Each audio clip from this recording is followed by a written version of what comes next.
Olá, irmãos. Saúdo cada um de vocês. Com a graça e a paz do nosso Senhor Jesus Cristo, amém? Meu nome é Miriam Anita e eu estou aqui para estudar com os irmãos um texto chamado Sacrifício. Bem, esse texto foi escrito pelo pastor Nicolas Eller para o Manancial, que é um devocional diário produzido pela União Feminina Missionária Batista do Brasil, que oferece meditações baseadas na Bíblia, que é a palavra de Deus. Uma meditação para cada dia do ano. E quando a gente lê o manancial, o texto que foi escrito, tanto faz se fazemos isso sozinhos ou acompanhados, nós somos inspirados, exortados e edificados. Isso promove o nosso crescimento cristão e o engajamento com a missão de Deus. Eu não escrevi o texto, foi o pastor Nicolas Eller, e o que eu vou fazer é ler e contar para os irmãos aquilo que eu entendi. Já peço aos irmãos que separem a sua Bíblia, nós vamos ler Levítico 4, é um texto bastante comprido, né? São 35 versículos. Então, é importante que você esteja com a sua Bíblia aí, para ler comigo, para não se dispersar e para não ficar muito chato, tá bom? Então, vamos orar e pedir ao Senhor que nos abençoe, para que a gente possa entender o que é que Jesus fez por nós. Ó Pai, nós te agradecemos pela oportunidade de estudarmos a Tua Palavra, que Tu possas realmente falar aos nossos corações, que nós possamos compreender o sacrifício de Jesus na cruz por cada um de nós. É isso que nós pedimos, não porque mereçamos, mas em Teu nome, Jesus Cristo. Amém. Bom, irmãos, então vamos lá. Levítico 4 é a nossa leitura de hoje. É uma oferta pelos pecados. E diz assim: o Senhor falou a Moisés e ordenou: fala aos filhos de Israel e orienta-os. Se alguém pecar sem intenção de fazê-lo, mas transgredir de algum modo a qualquer dos mandamentos do Senhor, assim deverá proceder. Se for sacerdote ungido que pecar, trazendo, portanto, culpa sobre o povo, trará ao Senhor um novilho sem defeito, como sacrifício pelo pecado que cometeu. Levará um novilho diante do Senhor, à entrada da tenda do encontro, porá as mãos sobre a cabeça do novilho e o imolará na presença do Senhor. Depois, o sacerdote consagrado pela unção tomará um pouco do sangue desse novilho e o levará à tenda do encontro. E molhará o dedo no sangue e fará 7 aspersões diante do véu do santuário perante o Senhor. O sacerdote colocará então um pouco desse sangue sobre as pontas alongadas em forma de chifre no altar de incenso que é queimado diante do Senhor na tenda do encontro. E derramará todo o sangue do novilho na base do altar dos holocaustos que se encontra à entrada da tenda do encontro. De toda a gordura desse novilho oferecido em sacrifício pelo pecado, eis o que ele reservará. A gordura que cobre as vísceras estará ligada a elas. Os 2 rins com a gordura que os cobre estará próximo dos lombos. E o lóbulos do fígado que ele removerá junto com os rins. Como se retira a gordura do bovino sacrificado como oferenda de comunhão. Então, o sacerdote queimará essas partes no altar dos holocaustos. O couro do novilho e toda a sua carne, sua cabeça, suas patas, suas entranhas, seu excremento. Isso é tudo que restar do bovino. Ele levará para fora do acampamento, a um local cerimonialmente puro, onde se lançam as cinzas. Ali os queimará sobre a lenha de uma fogueira, sobre um monte de cinzas. Se for toda a comunidade de Israel que pecar por ignorância e infringir alguns dos aspectos prescritos nos mandamentos do Senhor, ainda que a comunidade não tenha consciência do ocorrido, todo o povo será considerado culpado.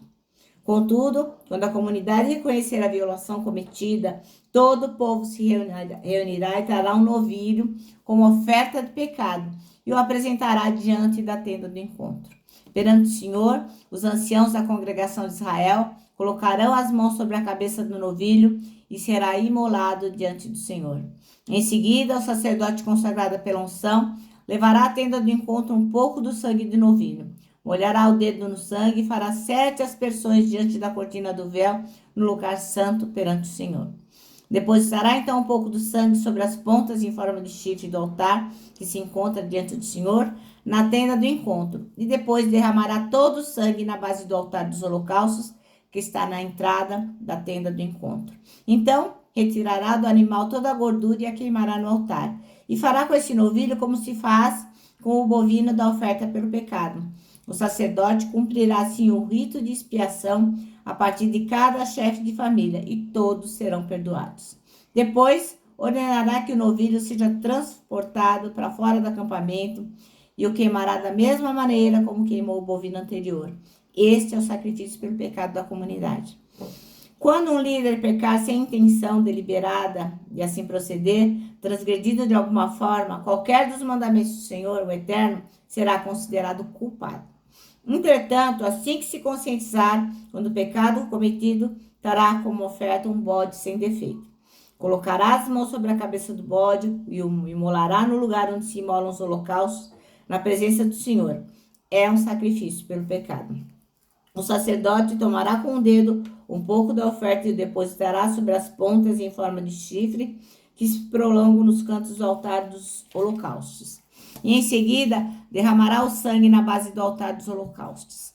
Queimará toda a gordura no altar como queimou a gordura do sacrifício de comunhão. Assim, o sacerdote fará propriação pelo pecado do líder, que será perdoado. Propiciação pelo pecado do líder, e esse será perdoado. Se alguém da comunidade, inadvertidamente ou sem querer, incorrer no erro de fazer o que é proibido, segundo qualquer dos mandamentos do Senhor, o Eterno será considerado culpado. Sendo assim, Se alguém da comunidade, inadvertidamente ou sem querer, incorrer no erro de fazer o que é proibido, segundo qualquer dos mandamentos do Senhor, o Eterno, será considerado culpado. Sendo assim, quando se conscientizar do seu pecado, trará como oferta pela violação cometida uma cabra sem defeito. Porá a mão sobre a cabeça do animal da oferta do pecado, que será sacrificado no lugar onde se imolam os holocaustos. O sacerdote tomará com o dedo um pouco de sangue de oferta e o depositará sobre as pontas em forma de chifre dos holocaustos, e derramará o sangue na base do altar. Então retirará toda a gordura, como se retira a gordura do sacrifício de comunhão. O sacerdote a queimará no altar com aroma agradável ao Senhor. Assim, o sacerdote cumprirá o rito de expiação para essa pessoa do povo e ela será perdoada. Se trouxer uma ovelha como oferta pelo pecado, terá que ser uma fêmea sem defeito. Colocará a mão sobre a cabeça do animal, que será sacrificado como oferta pelo pecado, no lugar onde se molam os holocaustos. O sacerdote tomará com o dedo de um pouco do sangue do sacrifício e o depositará sobre as pontas em formas de chifres do altar do holocaustos. Depois, derramará o restante do sangue na base do altar. Retirará toda a gordura do animal, como se retira a gordura do cordeiro do sacrifício de comunhão. O sacerdote a queimará no altar, em cima das ofertas dedicadas ao Senhor, preparadas no fogo. Assim, o sacerdote fará em benefício dessa pessoa propiciação pelo pecado que cometeu, e ela será perdoada. Amém? Bom, então aqui está uma descrição, de como se fazer a propiciação dos pecados, a oferta pelos pecados. E o nosso texto chama-se sacrifício. E o irmão Nicolas Heller escolheu os versículos 28 e 29 para serem os versículos chaves. E diz assim: se o pecado em que ela caiu lhe for notificado, trará por sua oferta uma cabra sem defeito pelo pecado que cometeu. Porá a mão sobre a cabeça da oferta pelo pecado e matará o animal no lugar do holocausto. Então, o pastor Nicolas Heller, ele conta uma história, que aconteceu com o amigo dele, quando ele estava servindo o exército. Então, o que aconteceu? Eles receberam, o batalhão dele recebeu um coelhinho chamado Nescau. Então, o oficial deu aquele coelho para aquele regimento, porque eles estavam fazendo um treinamento de sobrevivência. Então, ela foi. E interessante que isso não é incomum. Quando meu filho também serviu lá no CPUR, foi dado a eles uma galinha viva, No caso aqui, o oficial deu a eles um coelhinho chamado Nescau, porque eu imagino que devia ser um coelho preto, bem bonitinho, Então, o que acontece? Os soldados deveriam ir cuidando dele, incluindo o nome, o fato de dar um nome para aquele coelho e manter aquele coelho bem saudável e seguro. Mas o que acontece? No final do treinamento, que era um treinamento de sobrevivência, era preciso fazer o almoço. E ao final do treinamento, então, o Nescau, o coelho, que era o mascote, digamos assim, do regimento, seria sacrificado. E o pastor Nicolas Heller conta que o amigo dele conta essa história assim com uma certa tristeza, porque ninguém, né? Ainda que acha que seja necessário, que não tem outro jeito, ninguém gosta, ninguém normal, né? Ninguém que não seja cruel gosta de matar um animal com as próprias mãos se não houver necessidade para isso, né? Mas no caso deles, para eles sobreviverem na selva, como eles estavam sendo treinados, isso era fundamental para garantir a própria vida, né? Muitas pessoas criam animais para matarem para garantir a sobrevivência. Eu estou falando de matar um animal por pura maldade, né?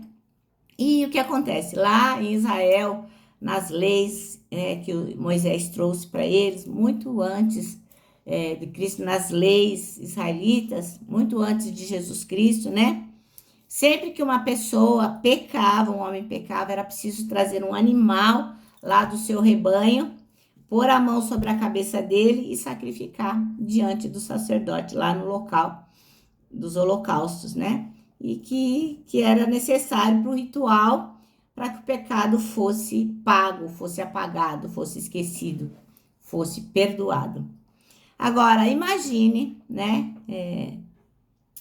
Você ter na sua casa lá a sua família, seus filhos, o seu rebanho, as crianças brincam com os animais, dão nomes a eles, aí você comete um pecado e você tem que pegar um animal daquele que você viu nascer e que você vai ter que tirar do seu rebanho para levar como preço pelo seu pecado. Não deve ter sido nada fácil, né, irmãos? Então, o que acontece? Pela graça de Deus, Cristo foi enviado para a gente como o último sacrifício pelas nossas transgressões, pelos nossos pecados. Como Cordeiro de Deus, ele foi sacrificado. Para quê? Para que nós pudéssemos ter vidas, para que nós pudéssemos ter vida, pudéssemos ser perdoados. Então, gente, a gente não precisa mais matar nenhum animal, mas a gente tem que lembrar que desde o princípio até hoje, o custo do nosso pecado, da nossa transgressão, de fazer errado, é a morte. O salário do pecado é a morte. Não tem outro jeito.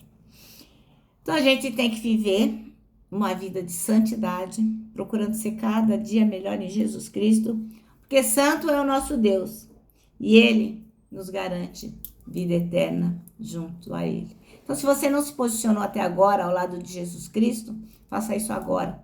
Faça uma oração aí no seu lugar mesmo. Fala, Jesus, eu creio no seu sacrifício na cruz. Eu creio que o Senhor morreu para que eu pudesse ter vida. E você, meu irmão, minha irmã, que já recebeu Jesus Cristo como seu Salvador, repense nas coisas que tem feito e busque a santificação, tá bom? Bom, nosso manancial termina assim, ó. Busquemos viver uma vida de santidade, porque santo é o nosso Deus. Bom, agora eu vou terminar, né? Deixando aqui o meu abraço de urso. Lembrando que para nós que cremos no sacrifício de Jesus, o abraço não só é possível, como ele é necessário. É preciso que nós abracemos as pessoas. Quero lembrá-los também do nosso versículo, né, deste ano, que é 1 Tessalonicenses 5:9, que justamente fala desse sacrifício. Porque Deus não nos destinou para a ira, mas para recebermos a salvação por meio de nosso Senhor Jesus Cristo. Agora sim, agora eu me despeço com a frase do ano. Não tema, Deus já está lá.